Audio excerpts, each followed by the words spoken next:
Hermanos, que el Señor les bendiga. Amén. Sean bienvenidos nuevamente a la casa del Señor. Vamos a seguir estudiando la palabra del Señor. El tema central que estamos leyendo y estudiando en todos estos días atrás es el inicio de la vida cristiana.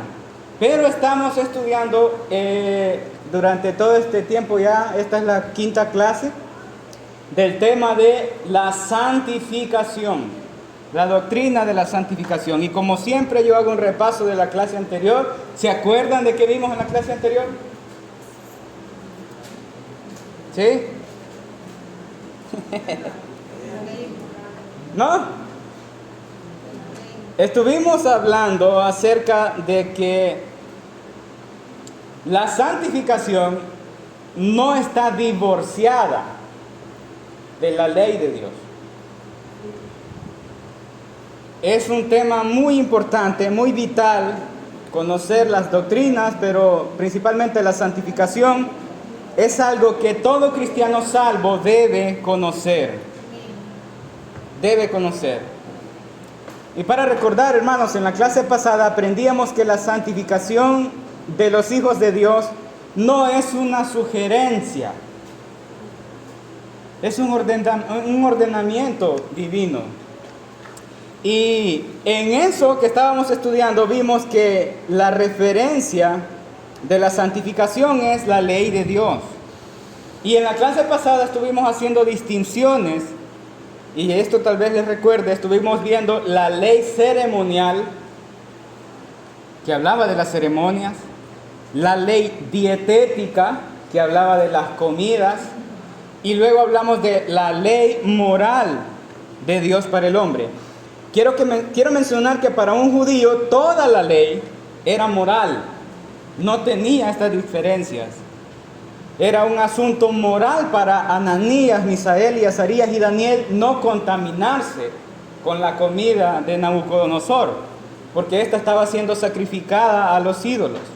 Pero para nosotros que vemos la ley desde otra perspectiva diferente, podemos verla en esa clasificación y distinciones, que son las leyes ceremoniales, las leyes dietéticas y la ley moral de Dios. Mencioné en la clase anterior que claramente la ley ceremonial fue abolida.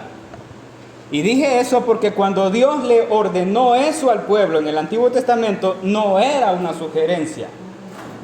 No era una sugerencia que sacrificaran un cordero. No era una súplica, no era una opción para el pueblo de Israel. Se tenía que hacer. Porque esa era la ley establecida por Dios. Pero hablé de que las ceremonias solamente son tipos y sombras de Cristo. Cristo es el cordero. Cristo es el macho cabrío que el sacerdote debía sacrificar. Él es el macho cabrío que debía ser enviado al desierto, desechado por el pueblo. Él es el cordero que debía inmolarse para celebrar la Pascua. Pero aprendimos que Cristo es la Pascua. Amén. Amén. Todos esos tipos y todas esas sombras anunciaban que un Redentor vendría, y ese era Jesús. Entonces, cuando Cristo se ofrece en sacrificio, se cumplieron todos los tipos y todas las sombras de las leyes ceremoniales. Amén.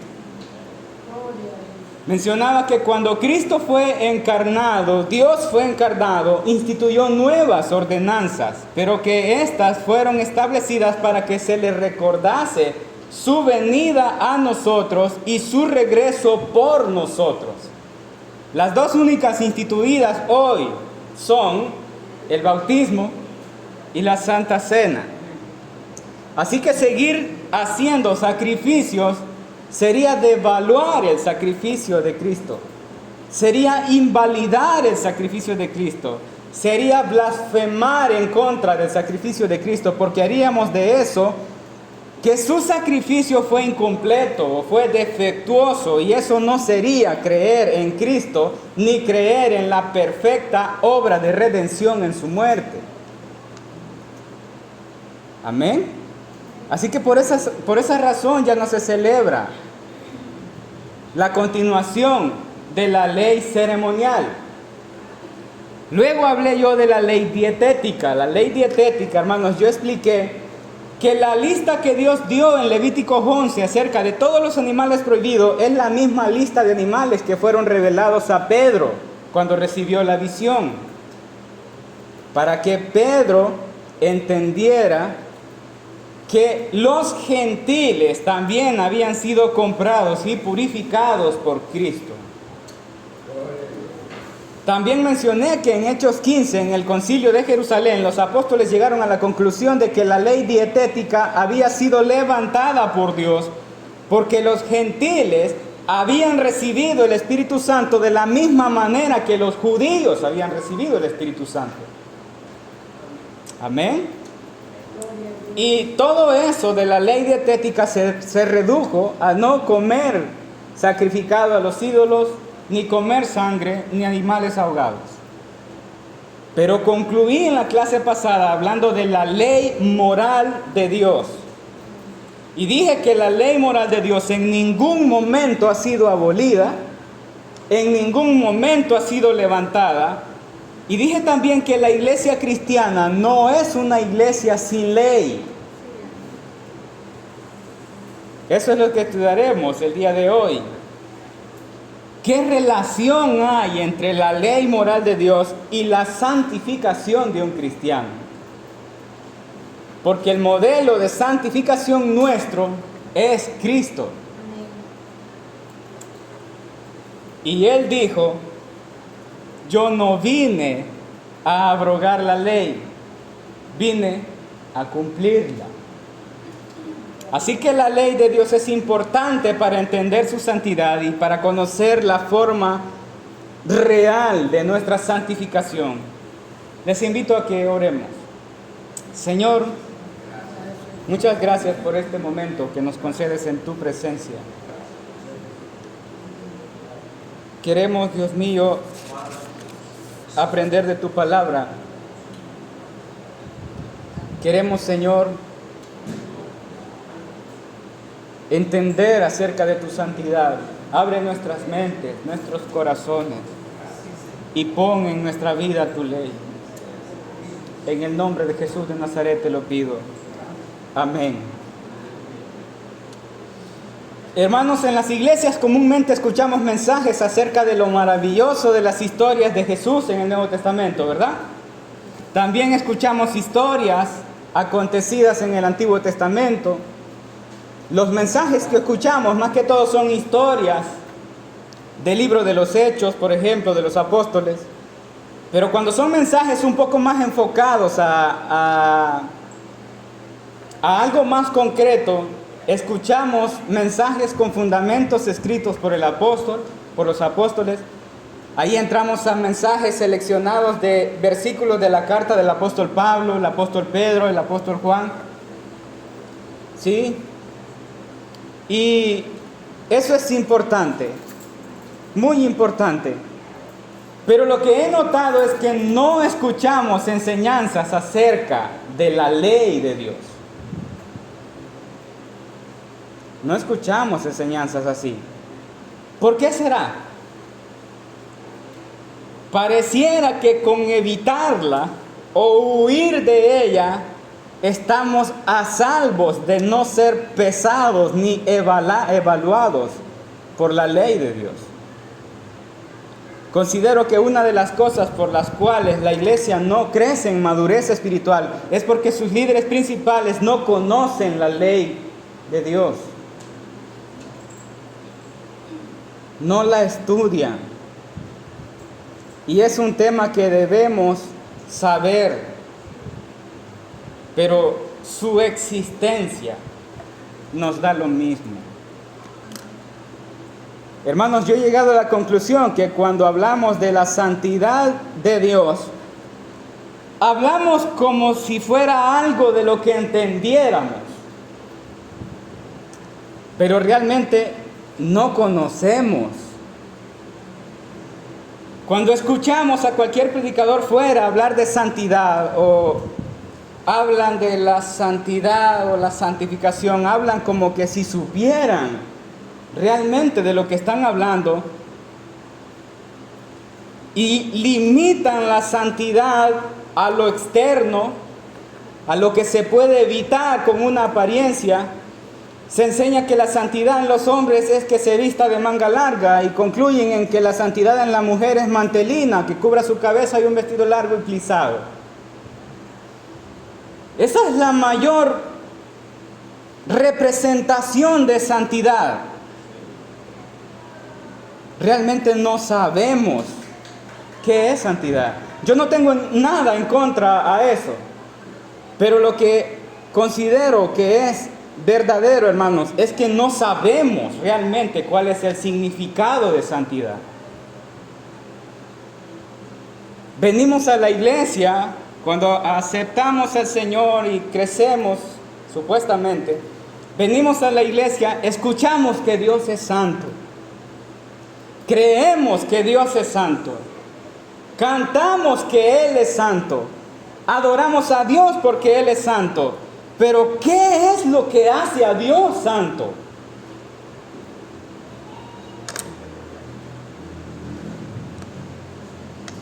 Hermanos, podremos pasar años y años diciendo que Dios es santo. Podemos pasar años hablando de santidad. Y eso es una verdad profundamente maravillosa. Dios es santo y demanda santidad. Esas son palabras que conocemos. Pero que sepamos de la existencia de esas palabras no quiere decir que sepamos qué es lo que contiene cada una de esas palabras. Es doloroso lo que voy a decir, hermanos. Pero podemos pasar años diciendo y escuchando que Dios es santo sin saber qué eso significa. Dios, revelándose al pueblo, les dijo: sed santos porque yo soy santo. Ayer le preguntaba a una hermana: ¿tú sabes que Dios es santo? Me dijo: sí. Yo le pregunté: ¿tú crees que Dios es santo? Me dijo: sí, yo creo. Pero luego van las otras preguntas. ¿Qué es lo que hace a Dios ser santo? ¿Por qué crees que Dios es santo? ¿En qué puedes probar la santidad de Dios?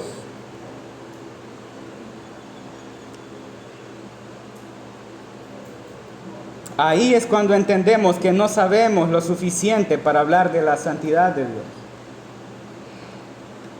Esa es la santidad de la que yo hablo. No es conocer las palabras, no es saber que existen esas palabras, es saber lo que contiene esa palabra. Amén.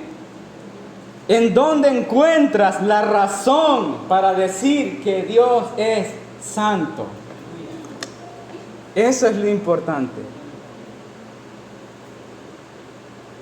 ¿En dónde encontramos la razón que compruebe o que pruebe la santidad de Dios?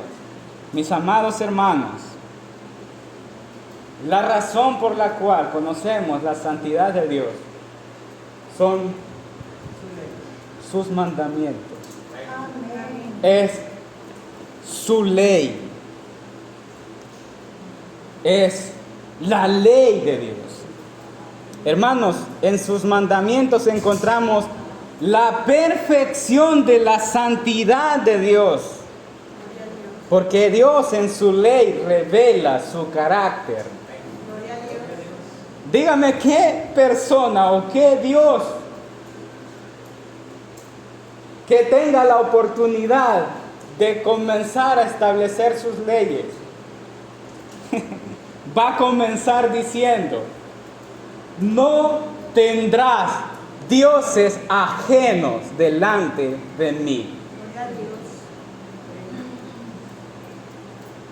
Amén. Toda la ley de Dios revela el carácter de Dios, revela la santidad de Dios.